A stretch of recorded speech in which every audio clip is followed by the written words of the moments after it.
Movie की शुरुआत होती है यूएस के एक नेवी सबमरीन से, जिसमें कुछ ऑफिसर्स ओशन के नीचे किसी चीज के बारे में इन्वेस्टिगेट करने आए थे। तभी उनके ऊपर कुछ अननोन चीज आकर हमला कर देते हैं, जिससे उन सभी की मौत हो जाती है। वही स्टार लैब्स में जब ये बात साइबर को पता चलती है, तो वो तुरंत उस सबमरीन के बारे में पता करने वहाँ पहुँच जाता है। लेकिन उस पर भी कुछ अननोन क्रिएचर्स का हमला होता है, जिससे उसकी बॉडी थोड़ी सी डैमेज हो जाती है।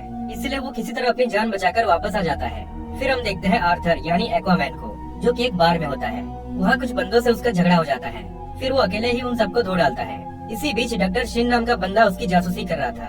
दूसरी ओर सभी हीरोज अपने हेडक्वार्टर्स में मीटिंग के लिए इकट्ठा होते हैं, पर बैटमैन अभी तक नहीं आया था। जिसके बाद हम देखते हैं कि बैटमैन कुछ क्रिमिनल्स को पकड़ने में बिजी था। तभी वहाँ ग्रीन लैंटर्न भी आ जाता है और उन क्रिमिनल्स को पकड़ने में बैटमैन की मदद करता है। जिसके बाद वो दोनों हेडक्वार्टर्स पहुँचते हैं, जहाँ साइबोर्ग उनको सारी बातें बताता है। एक्चुअली उस सबमरीन से न्यूक्लियर मिसाइल्स गायब थे, यानी किसी ने चुरा लिया था।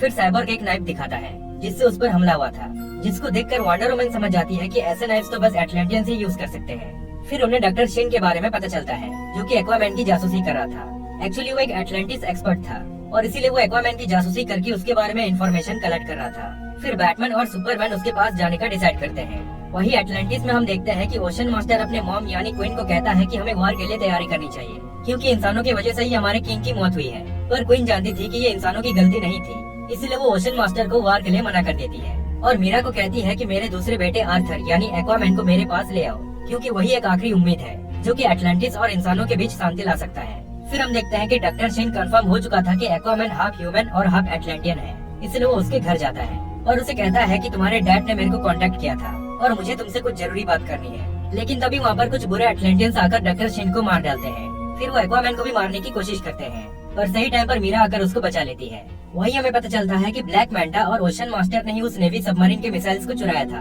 और उन्हीं मिसाइल्स का ही यूज करके वो एटलांटिस पर ही जानबूझकर अटैक कर देते हैं, ताकि ऐसा लगे कि वो अटैक इंसानों ने किया है। फिर वो क्वीन को कहते हैं कि अब तो आपको भरोसा हो गया ना कि इन सब के पीछे इंसानों का ही हाथ है।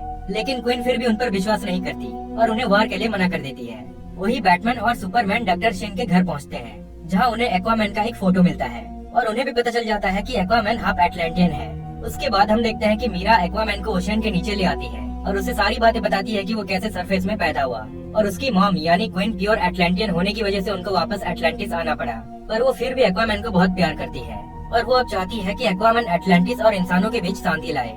जिसके बाद मीरा उसको अपने किंग का सूट देती है, पर ये सब अचानक सुनने के बाद उसको बड़ा अजीब लगता है, इसलिए वो थोड़ी देर के लिए पानी के बाहर आ जाता है। पर तभी बहुत सारे क्रीचर्स आकर उन पर हमला कर देते हैं। फिर वो दोनों भी उनका सामना करते हैं। फिर कुछ टाइम के बाद जस्टिस लीग के टीम मेंबर्स भी आकर उन दोनों को बचा लेते हैं। वही ओशन मास्टर और ब्लैक मैंटा क्वीन से जिद करते हैं कि हमें वार चाहिए, लेकिन क्वीन फिर से उनको मना कर देती है। पर इस बार ओशन मास्टर को बहुत गुस्सा आता है और वो क्वीन को ही मार डालता है और उनका ट्राइडेंट ले जाता है, जिसमें बहुत ज्यादा पावर्स थी। फिर कुछ टाइम के बाद एक्वामैन और बाकी सब एटलांटिस में आते हैं और देखते हैं कि उनके क्वीन की डेथ हो चुकी है। तभी वहाँ ओशन मास्टर आकर कहता है कि मैंने ही उनको मारा है। फिर सभी उससे फाइट करने लगते हैं, पर ट्राइडेंट के आगे सभी कमजोर पड़ जाते हैं। जिसके बाद वो सभी को पॉट्स में कैद कर लेता है और गहरे पानी में फेंक देता है, जहाँ पर एक बहुत बड़ा मॉन्स्टर था। वो उन सभी को खाने की कोशिश करता है, पर एक्वामैन खुद को किसी तरह छुड़ा लेता है और सुपरमैन के पॉट को भी तोड़कर उसको बाहर निकाल लेता है। फिर वो दोनों बाकी सबको भी उस मॉन्स्टर से बचा लेते हैं। उसके बाद हम देखते हैं ओशन मास्टर एटलांटिस का नया किंग बन चुका था और वो अपनी एक बहुत बड़ी आर्मी तैयार करके सरफेस पर अटैक करने लगता है। फिर सभी हीरोज भी आकर उनसे फाइट करते हैं। ब्लैक मैंटा एक्वामैन को बहुत पीटने लगता है, पर वो दिमाग लगाकर अपने पावर से एक शार्क को बुला लेता है, जो ब्लैक मैंटा को चबा चबा कर खा जाता है। अब बारी आती है ओशन मास्टर की, जिसके आगे कोई भी जस्टिस लीग के मेंबर्स टिक नहीं पा रहे थे। वो उस ट्राइडेंट की वजह से सब पर भारी पड़ रहा था। वो साइबर के सिस्टम को भी डिसेबल कर देता है। फिर एक्वामैन आकर उससे फाइट करता है और वो उसको अच्छी टक्कर दे रहा होता है और फाइनली वो भी उस ट्राइडेंट के आगे टिक नहीं पाता। फिर बैटमैन आकर साइबर को किसी तरह ठीक कर देता है।